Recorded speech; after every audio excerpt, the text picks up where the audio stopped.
This channel does not promote any violent, harmful, or illegal activities. All content provided by this channel is meant for an educational purpose only.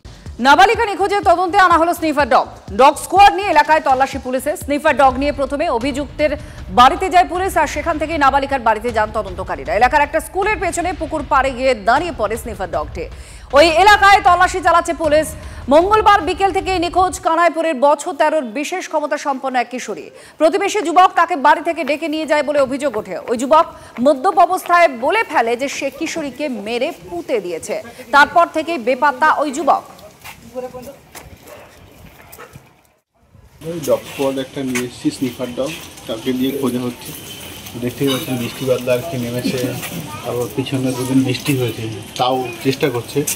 অবলা পশু তো করে যেদিকে lead নিয়ে যাচ্ছে বা যেখানে ফলো করছে, আমরা সেখানে যেখানে যাচ্ছি সেগুলো খুঁজে দেখছি। এই চলছে আর কি খোঁজা কিন্তু। সিসিটিভি থেকে আমরা দেখেছি, সেখান থেকেও চেষ্টা করা হচ্ছে। চারদিকে এত অলিগলি কলোনি এলাকা, তো কোথায় গেছে লোকাল লোকজন, যত মানে ওরাও বলেছে কোথায় কোথায় গেছে, সেই সমস্ত দিকে আমরা খতিয়ে দেখছি। আসিক আমাদের প্রতিনিধির সঙ্গে রয়েছেন। আসিক, কি করা হচ্ছে এরপর? কারণ স্নিফার ডগটি স্কুলের পাশে পুকুর পাড়ে গিয়ে দাঁড়িয়ে পড়ে, যেটা আমরা দেখতে পেলাম। এরপর পুলিশের কি পদক্ষেপ থাকছে, কি করবে? দেখো, পুলিশ গতকাল থেকেই এই তদন্ত শুরু করেছে। ইতিমধ্যেই কিন্তু স্নিফার ডগ এনেছে এবং স্নিফার ডগটি কিন্তু ওই স্কুলের পাশে গিয়ে পুকুর পাড়ে দাঁড়িয়ে পড়ে। যেমনটা জানতে পারছি যে ওই যুবক কিন্তু স্থানীয় বাসিন্দাদের গতকালকে মদ্যপ অবস্থায় জানিয়েছিল যে সে ওই নাবালিকাকে পুঁতে দিয়েছিল, এবং এরপরেই কিন্তু পুলিশের সন্দেহ হয় এবং সেই সন্দেহের কারণেই কিন্তু আজ সকাল থেকেই তারা স্নিফার ডগ এনে গোটা এলাকা তল্লাশি শুরু করেছে। ঘটনাস্থলে ডিসিপি শ্রীরামপুর অর্ণব বিশ্বাস, তার নেতৃত্বে এই খোঁজাখুঁজি চলছে। যদিও এখনো অবধি কিন্তু কোনো হদিশ মেলেনি ওই নাবালিকার। ইতিমধ্যেই কিন্তু পুলিশ কিন্তু গোটা এলাকা, অর্থাৎ কানাইপুর এলাকা কিন্তু যেসব জায়গায় ওই নাবালিকাকে নিয়ে যাওয়া হয়েছিল বলে মনে করছে স্থানীয়দের জিজ্ঞাসাবাদ করে, সেই সব জায়গায় কিন্তু স্নিফার ডগ নিয়ে গিয়ে পুলিশ তদন্ত শুরু করেছে। আর অভিযুক্ত যুবক সে কোথায়? দেখো, ওই অভিযুক্ত যুবকের কিন্তু এখনো কোনো খোঁজ মেলেনি।